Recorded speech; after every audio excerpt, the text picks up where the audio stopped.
আমাদের একজন জুলাই যোদ্ধা কারিনা কায়সার তিনি মারা গিয়েছেন।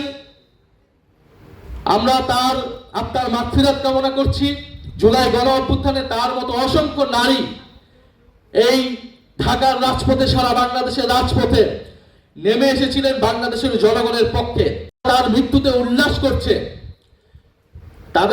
তাদের প্রতি আমরা ইনসাফ করব, কারণ ওসমান হাদি আমাদেরকে এটাই শিখিয়ে গিয়েছে।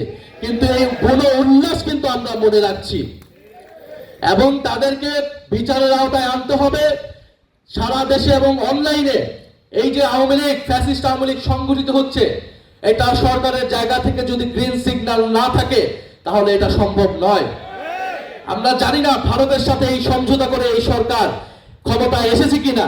যদি সেই ধরনের কোনো পরিকল্পনা থাকে আওয়ামী লীগকে ফিরিয়ে আনার, আওয়ামী লীগকে সুযোগ করে দেওয়ার, তাহলে এই সরকারের পরিণতি ভয়াবহ হবে। আমরা বলবো আপনারা ন্যায় বিচারের পথে যান, আইনের পথে যান, আপনারা বিচারের আওতায় আনুন এবং নিষিদ্ধ সংগঠন, এই যে বিভিন্ন মিডিয়ায় নিষিদ্ধ সংগঠন কৃষকের ধান কেটে দেয় সেটা আপনারা প্রচার করছেন।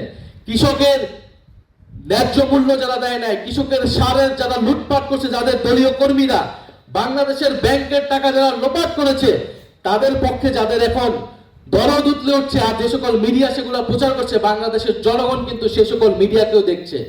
মিডিয়ায় পতিত আওয়ামী ফ্যাসিস্ট কারা অনুপ্রবেশ করছে এটা কিন্তু আমরা খুব ভালোভাবেই নজর রাখছি।